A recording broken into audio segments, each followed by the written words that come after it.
अगर आप भी लेना चाहते हैं देश दुनिया की तमाम जानकारी तो आज ही सब्सक्राइब करें हमारे चैनल को। साथ ही नीचे दिए बेल आइकन को जरूर दबाएं ताकि हर अपडेट आप तक पहुंच सके। नमस्कार, महाशक्ति न्यूज नेटवर्क और आप सभी का स्वागत है। कांग्रेस नेतृत्व ने शायद हर चुनाव में पराजय को ही अपनी नियति मान लिया है। यह बात कांग्रेस के विरोधी राजनीतिक दल नहीं बल्कि खुद पार्टी के वरिष्ठ नेता कह रहे हैं। पूर्व केंद्रीय मंत्री और कांग्रेस के वरिष्ठ नेता कपिल सिब्बल ने एक साक्षात्कार में बिहार विधानसभा चुनाव में कांग्रेस की करारी पराजय पर टिप्पणी करते हुए कहा है कि ऐसा लगता है कि पार्टी नेतृत्व ने शायद हर चुनाव में पराजय को ही अपनी नियति मान लिया है। उन्होंने यह भी कहा है कि बिहार ही नहीं, उपचुनाव के नतीजों से भी ऐसा लग रहा है कि देश के लोग कांग्रेस पार्टी को प्रभावी विकल्प नहीं मान रहे हैं।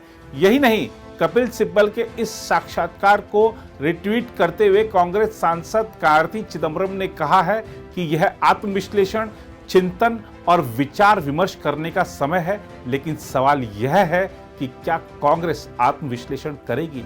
क्या कांग्रेस हार पर चिंतन या विचार विमर्श करेगी?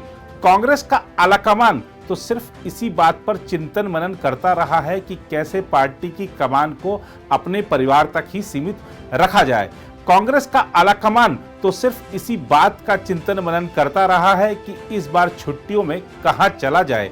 भले कोई विधानसभा चुनाव हो रहे हो, भले लोकसभा चुनाव हो रहे हो, भले संसद का सत्र चल रहा हो, भले पार्टी के सामने कोई विकट समस्या आकर खड़ी हो गई हो, लेकिन कांग्रेस आलाकमान की पिकनिक में कोई विघ्न नहीं आना चाहिए। छुट्टियों में मौज मस्ती करो, समय मिल जाए तो ट्विटर पर राहुल गांधी मोदी को घेर लें और प्रियंका गांधी योगी को घेर लें, बस हो गया विपक्ष की भूमिका का निर्वहन।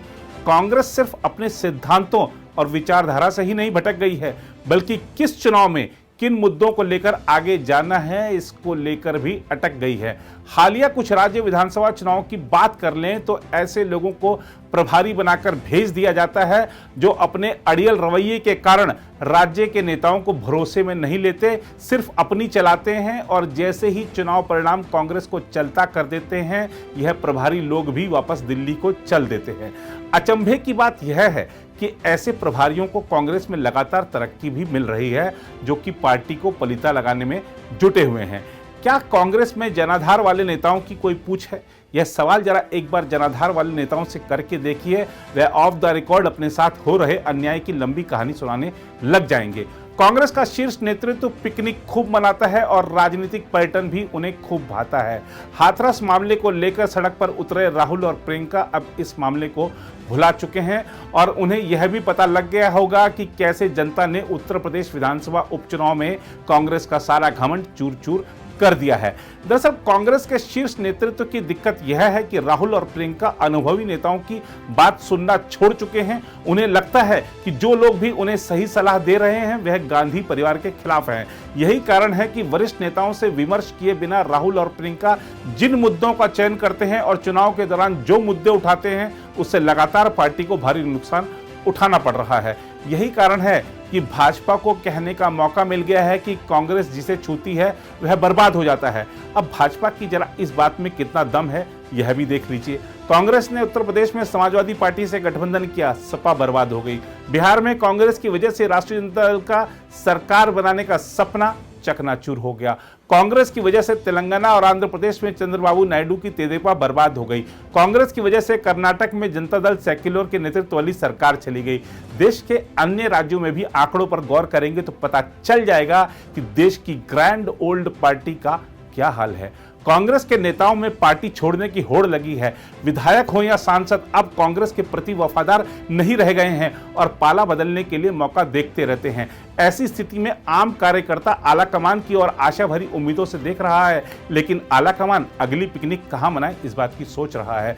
खबर तो यह भी रही कि बिहार की हार के बाद कांग्रेस के उन 23 नेताओं की एक और बैठक हुई जिन्होंने आलाकमान को अगस्त महीने में एक पत्र लिखकर पूर्णकालिक अध्यक्ष बनाने की मांग की थी। लेकिन इस बैठक से ज्यादा कुछ निकलकर नहीं आया, क्योंकि इन नेताओं को पिछली बार का हश्र याद था जब इन्हें गद्दार और भाजपा एजेंट तक कह दिया गया था।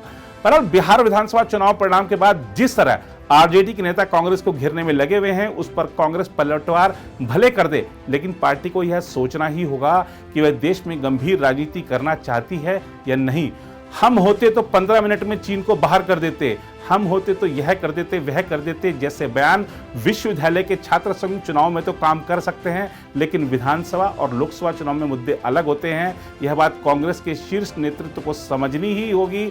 आरोप प्रत्यारोप की राजनीति से बाहर निकलकर कांग्रेस को अपने विजन को प्रस्तुत करना चाहिए और देश की जनता को समय देना चाहिए कि वह उसके दृष्टिकोण या नीतियों पर विचार कर फैसला करे।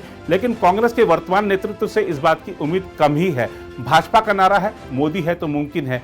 इस समय की स्थिति को देखें तो कांग्रेस का नारा होना चाहिए राहुल है तो नामुमकिन है।